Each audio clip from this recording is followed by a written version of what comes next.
Hey guys, welcome back, it's Ripe again. In today's video, a criminal neighbor built an illegal vacation home on my private property without my permission while I was away from home. Here is what happened, let's dive right into the story.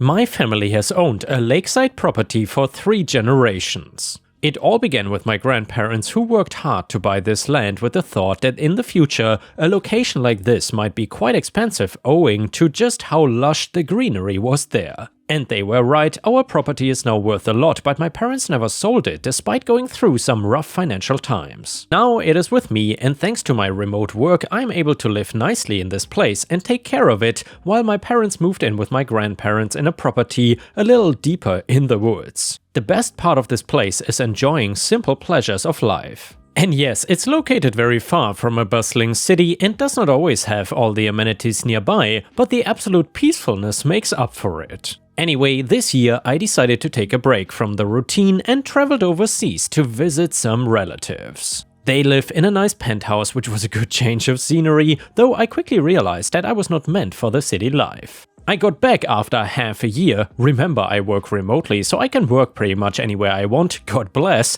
planning to make some changes to the exterior after talking to my grandparents, but as I got closer, that happiness turned into surprise and frustration. Surprise because in the distance, towering over, was my neighbor's brand new vacation home. Which, good for them, this location was perfect for vacation houses. Hell, many people have offered very generous amounts of money to rent out my property as a vacation home. So basically, I was pretty happy for them. But it did not take me long to see that there was a huge glaring problem with their house. And that was where the frustration came. Their newest shiny vacation house went over the property line and onto my property. Honestly speaking, this was not the first time my neighbor had stepped onto my property. Over the years there were small signs, a fence post out of place here, a boundary marker mysteriously moved there. Basically little problems that I chose to ignore, thinking they were just misunderstandings. But this was different, very different. So I knew I had to confront my neighbor, which I was not looking forward to because I was already very tired from my trip and she can be a very annoying person at times. But I didn't want to delay it, so I took a shower, changed into some nice and comfortable clothes and knocked at her door. A few moments passed before the door creaked open, revealing my neighbor, a woman who was in her early 30s. Hello there. She did not sound welcoming at all,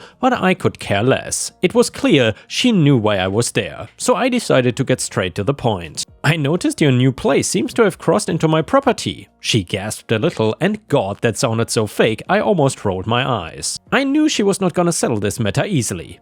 Oh, did it? I hadn't noticed. But I'm quite busy right now. Can we discuss this later? Yeah, no, there was no way I was delaying this, not when it was pretty clear that her actions were deliberate, or at least she knew that she was in the wrong with this. No, we can't. This is important. We need to talk about the property lines. She tried to wave me off condescendingly, and it irritated me to no end. Oh, those lines are just suggestions, aren't they? Besides, I have the right to expand my property for a better view. Of course she was gonna talk about rights. When these people wanna do things their own way, they love talking about rights. But when it is about respecting others, everything is flexible for them. Honestly, at that point I knew I would be writing about this incident on Reddit very soon. It was a very classic annoying neighbor trope that this was falling into. The property lines are very clear, Karen, and you have crossed them. So no, you don't have any rights that justify that.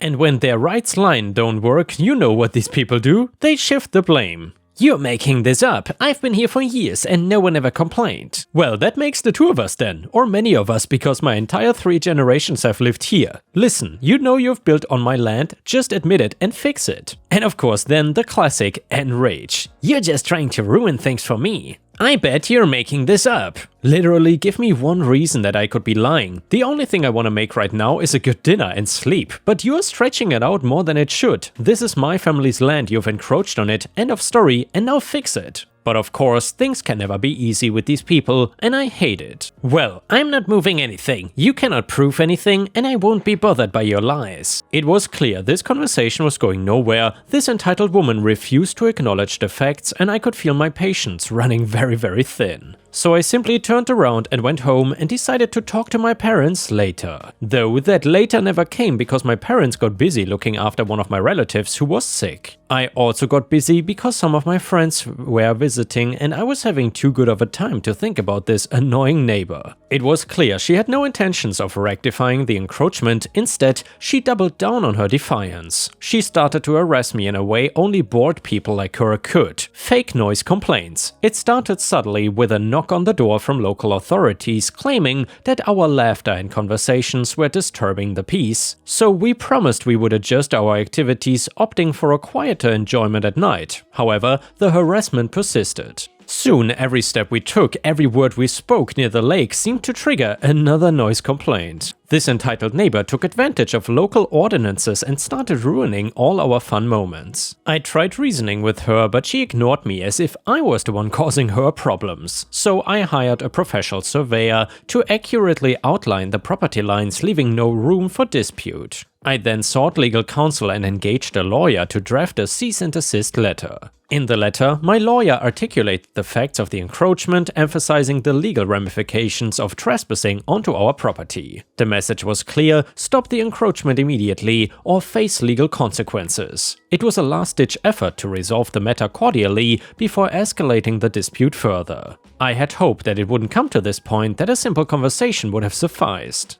As was expected, the surveyor's report confirmed the encroachment onto our property. Again, I approached the neighbor hoping that she would be smart enough to understand what problem she was getting herself into. However, she chose to escalate the situation further, not at all surprising though. Not only did she dismiss the surveyor's findings, but went so far as to threaten the surveyor with legal action. This was enough of a ground for me to get police and district attorney involved. As the police and the district attorney became involved, a thorough investigation was launched, building a case against Karen for harassment and attempting to obstruct the resolution of a property dispute. I thought it was gonna be an open and shut case, but turned out this neighbor of mine had fraudulently obtained permits for the construction by bribing local officials. Which, again, not a shocker, but it was a pretty damning discovery in this case. Further investigation revealed more and more officials, which turned this case bigger than I had ever anticipated. It eventually led to many officials losing their and some even facing charges. For my neighbor, the legal ramifications extended beyond the property dispute, leading to her arrest and subsequent imprisonment for her role in the scandal. The court said she also had to take down the part of her house on our land. She tried to offer money to settle things, but I did not take it. Both because I did not care for her money and because this case was in many ways out of my own hands now. I was just happy to see her getting jailed with many more charges than I had initially thought. And here, ripe stars, I'm happy that entitled neighbor got what she deserved. Some people are seriously so entitled that they think they can just build something on your property without any legal ramifications. So it's good to see that these people face some consequences. Either way, the next one is a malicious compliance story. Many years ago, I worked for a company that hired an incredibly obtuse financial department who took over when they first organized. It used to be a loose collection of managers, but the year after I started, they went for a more organized and separate structure. To be fair, this is more about my boss than myself. We had a travel team, a group of volunteers from sales and IT who would go en masse with the equipment and techs to do setup, displays and network at trade shows. We had a booth, some sales guys would be there, networking would commence. There was always a set of volunteers from the IT department because some of the shows would be in big cities. And you would get to attend vendor events, parties and hang out with the sales guys who were mostly gay alcoholics for some reason and super fun. There was a kind of seniority to who got to volunteer, but nobody really complained and everyone got rotated who got to go. You got to go to DEF CON last year, it's my turn now. Okay, to be fair, the travel team lead was also a volunteer position, but commonly someone high up like a manager. Their job was to orchestrate equipment, rentals, expenses, travel plans, convention center fees, and even shipping. They also ended up getting a lot of free stuff too, from sales and our partners, which they would pass along to the travel team. It was all kind of a perk, to be fair, for everyone involved. But when the new director of finance started, she put in some new and strict policies. Some of their policies started with: number 1, Travel team is not allowed to get reimbursed without explicit approval, and nobody was approved post-event. Number 2, travel team doesn't get credit card of their own or even a company card. Number 3, travel team gets gift cards for a set amount like $150, which was to be used for all expenses. Sadly, places we needed it for, like airlines, rental agencies, hotel rooms, gas pumps, and toll booths, don't accept gift cards. Finance denied these were gift cards and even specifically disallowed people in meetings to refer to them as such. Pre-approved credit balances, I think we had to say, but to the rest of the world, they were 100% exactly the same as gift cards with gift card restrictions. Number 4, no matter how early you asked for it, often finance waited until the very last minute, and usually after half a dozen reminders, to get anything approved, which incurred a lot of unnecessary costs like expedited shipping, same-day rental penalties, or inflated airfares. Number 5, if they forgot, it was your fault or your manager's fault for not reminding them enough. Okay, you reminded them 4 times to buy the team airline tickets and it wasn't done?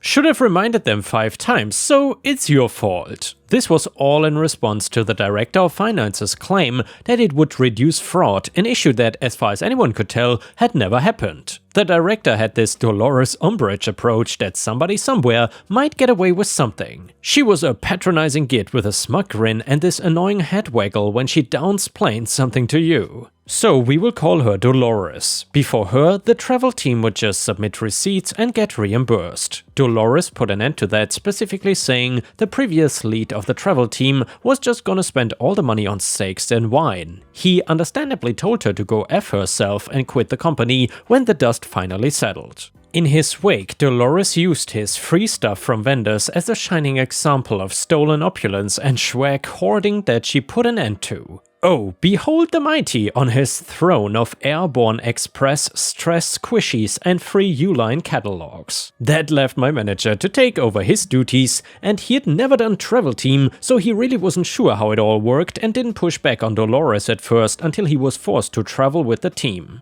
He was surprised that he didn't have an expensive account or corporate card, and when he asked for one, he got the gift card. When he tried to use it, it was rejected pretty much everywhere he needed it except various restaurants. He paid for everything else on his personal American Express card, including stuff for the rest of the team, and was rejected for reimbursements because he didn't ask for it beforehand. He was on the hook for $40,000+ in various things from 2-week-long trips. Of course, he complained to the top management. Dolores threatened to quit if she wasn't allowed to do her job, and the top managers never had to deal with her before and were kind of wishy-washy about being the bad guy here. Like, well, she says she lets you use gift cards, so… And when my manager said they were rejected, Dolores said, "He's not trying hard enough. He is afraid of confrontation. He needs to be a big boy and fight back." But in the end, the top management reimbursed him under pressure from the legal department. After that happened, Dolores settled on having certain things prepaid for, like hotel, travel, truck rentals, and shipping. However, they waited so long to do them that often they tried to get hotel rooms or truck rental the day of a popular event, sold out, or got the wrong hotel. Washington DC is not the same as Washington State. Or waited so long for shipping, it cost $250 to send something overnight that would have cost $40 to send it a few weeks prior. They also didn't understand how much anything actually cost and how we saved money by doing things ourselves. And in some cases, finance did everything wrong, so the team would arrive at the right hotel and found out that finance did not submit an authorized approval for a card for, say, incidentals, a requirement for most hotels for trade shows, and then nobody could reach them. So again, people got dinged on their personal cards, and again, Dolores said, they just cannot accept what the hotel desk, convention center union, or dumb minimum wage bunny at the toll booth tells them. They have to fight back. We cannot spoon-feed and coddle these guys because they are too scared of conflict. Ever fought with a Jersey Turnpike toll booth collector? Yeah, neither had she. After 2 of these disasters, my manager said, just stop. Stop volunteering for these events. I will not approve time off for it. He declined being travel lead for future trips because he just couldn't afford it. This was an unpopular move at best, but he told us just wait, let her do things her way. He was a master at malicious compliance, and with no resistance, Dolores went into fifth gear with a smug grin, saying, "Now we are going to act like a real company." That leads to the next issue. Some of these travels were in major cities like Chicago, New York City, Washington DC, etc. And Dolores again said that people were just going to these events to get the company to pay for a drinking vacation. Management was like, yeah? We would not get volunteers otherwise. Well, Dolores did not like that idea, so she decided that she would hold a staff lottery, and you could enter your name and she would have a drawing on who got to go to be fair to everyone. This fairness seems awfully slanted on her own staff, by the way, which we'll get to shortly. The point of these trade shows was not to take a vacation, something Dolores made absolutely sure to point out, but she did not grasp the entire reason we went, which was to increase our business. It had to be IT folk for setup and sales folk for the schmoozing, but that concept never got past her ears into her cognitive understanding. Well, since those IT and tech folk who already couldn't go didn't want to pay for it, we didn't volunteer. So the travel team ended up being another company staff who had no idea how to work, act or deal with trade shows, which was a horrific, expensive disaster.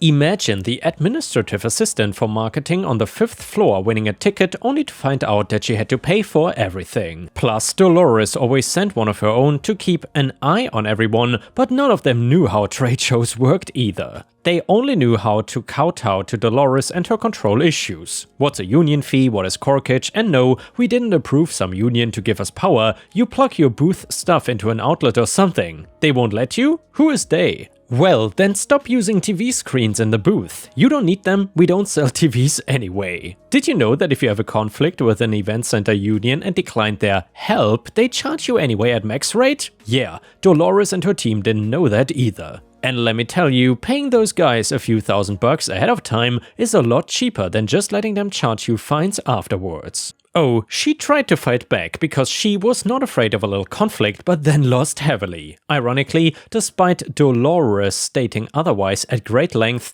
the non-IT or salespeople who went actually thought it was company-paid vacation-ish, just like Dolores warned about, making it a kind of self-fulfilling prophecy. The fact they had to work was surprising at first, and then after that word got out, nobody would enter into the lottery, so now they had no volunteers. So Dolores assigned them to interns. I could write an entire novel from that disaster alone. Imagine sending a bunch of college kids to Vegas, telling them they had to pay for things and putting them in a job conflict situation where they were guaranteed to lose. I'm sure many laws were broken. Dolores then had to send along chaperones to manage it who were more of her finance department flunkies, and our company ended up with massive fines for various issues, including paying bail for the interns. Because the interns got into so much trouble, Dolores started hiring room monitors for the hotels, and fully legal adults had to go to the show, work the entire day at the show on their feet, and then check back into their room. She also put 4 to 6 people to a room as well.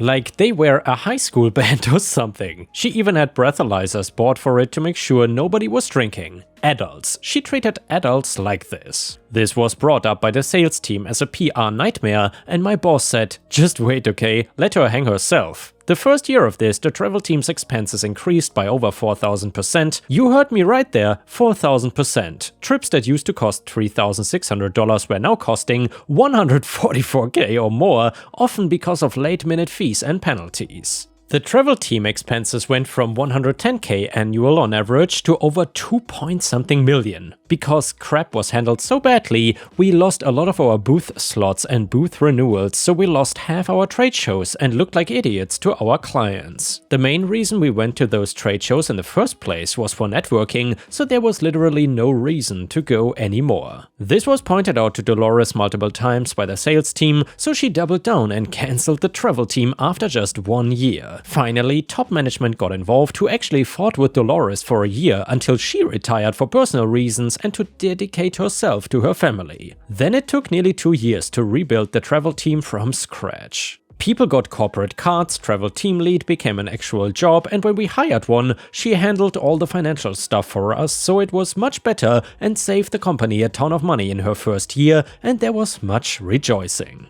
Edit: Question: you are really talking about some name, aren't you? OP answered: there are a lot of Dolores Umbridges out there apparently, only 3 people, former co-workers, got it right. Question number 2: why was she not fired when the spending went from 110k to 2.1 million? Answer: several reasons, the biggest being that she was director of finance, so I'm sure when she gave her fiscal report she downplayed the mistakes. We also had some really good years in the early 2000s, so if we made 2 million in profit the previous year and 3 million the next, that loss would have gone unnoticed until someone realized we should have made 6 million instead. That's my theory at any rate, based on the aftermath. Dolores was friends of 2 of the top managers and supposedly had a come-to-Jesus meeting with them about the state of our company's financial standings. So that's why they hired her in the first place. By the second year, several directors had quit, including friends of top management who took them for drinks later and got the entire scoop. Dolores has got to go. The trade show thing was only one of the cases she effed things up. She also completely hosed one of our major supply chains by lowballing them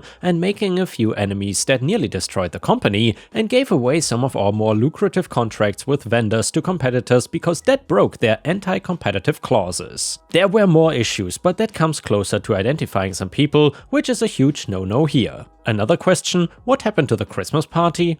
The Christmas party was not nearly as interesting, she just did not have one. This was near the tail end of the whole "no, we're gonna run this like a real company" fiasco, but once the budget for events was 2.1 million from 110k, the Christmas party was probably far down her list of worries. I don't even think she knew she was supposed to have one. Some people think she was funneling that money to cover up the massive expense increase for the trade show fiascos, but I cannot imagine that those budgets were from the same pool. I think around November, people started asking, don't they have a holiday party every year? But nobody knew who was doing it. Usually, it's the 3 people who were a huge part of it in previous years were no longer with the company. They had quit mostly because of Dolores. But even they did not run it per se, they hired and catered it out at some fancy hotel locally. Our fiscal year was January to December, so December was huge for tying things up, and this was her first year running fiscal year and stuff. She came on board late in the previous year, and so the finance would have been normally very occupied anyway.